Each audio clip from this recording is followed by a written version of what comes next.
So the location score, lads, here talking all things yield, and gents, it's a really important measure for property investors, but we want to see how much this has an impact on capital growth. And so how do you see that? Well, I see yield as a high yield market as being potentially a precursor to capital growth.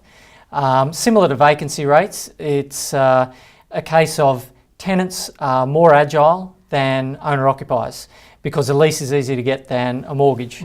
So you can find that a particular location goes through some kind of change, and the first people to capitalise on it are the tenants. And that places pressure on vacancy rates and on rents, and so the yields start to go up. Eventually the owner-occupiers get their gear together and or a mortgage together, and they buy into the location, and then that places pressure on prices to go up. And of course investors are attracted to the yield, so they jump in as well, and yield can be a great indicator of future capital growth. So that's true. I mean, what we're basically saying is there's investors out there who just focus solely on the yield.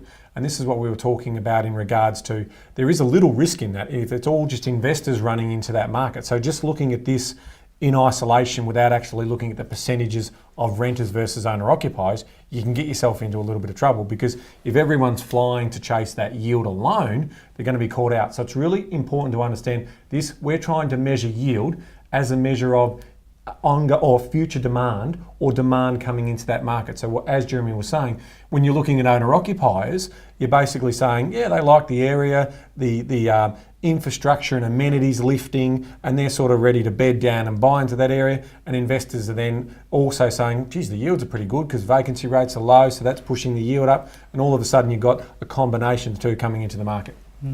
Yeah, and ultimately you want to, like you said, Ben, because sometimes if you use an example of the mining town, the yields are really, really high early on, but they're not sustainable. So you want to have that sustainability of the yield, not just a short-term burst as well, for you to get some confidence in the ongoing performance of the asset. So what type of yield are we looking for, Jeremy, in terms of good numbers versus not so great numbers? Well, there seems to be a correlation between high yields and, dare I say it, risky locations. So for me, it would be finding the lowest yield in a market that has the most appeal that I can afford. So I'm not prioritising yield, I'm prioritising capital growth, because that's what makes the difference. That's what you're in the game for, capital growth. If you look at a property that has an exceptional real yield in traditionally normal interest rate markets, that would be quite an exceptionally high yield. And it might only deliver an extra 1% of the value of the property. But you pick a top growth location and you're talking double digit, and that's where the serious wealth is created. Fantastic. So yeah, for me it's all about finding a yield that's suitable for my serviceability limitations, and then the best capital growth market. So at the moment, yields in city markets like Sydney and Melbourne would be under 4%. Typically, you've got a countrywide yields of around about 4.5%.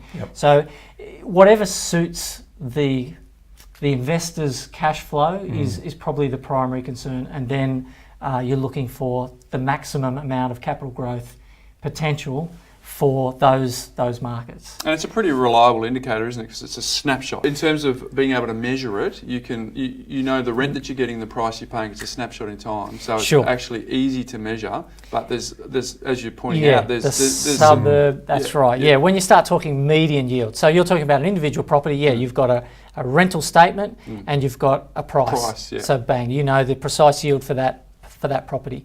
But when you're targeting locations that suit your yield, you're looking at median yields, and they are the most anomalous statistic in property investing. Because there's no median property and there's no median house. Exactly, it's a fictitious paper. So you might have in month one, you've got a whole bunch of one-bedroom units selling, and in the same month, you've got a whole bunch of two-bedroom units renting.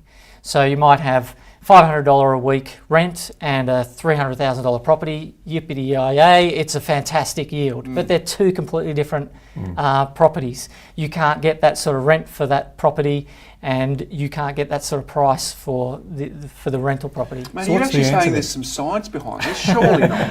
So the answer there is obviously looking at the trend. as opposed to, because it can be a bit choppy, is effectively what we're talking about in from the month to scoring. month, yeah, month it's to month, choppy. it can really chop up. So you've got to basically then say, where's your trend over that sort of, what are we talking, 3-6 months? Yeah, I like to use the term line of best fit rather than trend.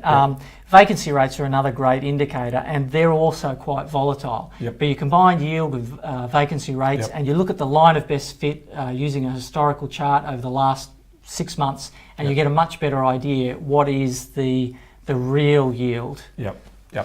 One last thing that I want to just talk about is there's this chase towards these super high yields, people who are looking to actually get cash flow positive property. What does the data suggest generally around the performances of the capital growth for those cash flow positive properties? Yeah, it's highly volatile. So you have like your classic mining town, Yeah. and you can get some tremendous yield and capital growth, but you need to have your finger on the pulse of that market. So That's an in-exit market, isn't it? It's not, you don't stay in there long term. It's not a set and forget. No, Yeah, that's absolutely. right. All the set and forget markets will have normal yields. And I say normal because it makes no sense to have a large number of properties that are more expensive to rent than to own. Why would you be in a market like that? The correct. reason is because those tenants are only there short term. They are not. They don't want to live Seasonal, there. Correct. And that's right. They just have to be there. So there you have it, folks. Whilst the yield sounds quite easy to measure, it's actually quite difficult in practice, but it's very, very important for you as an investor to get the yield equation right as a measure of capital growth.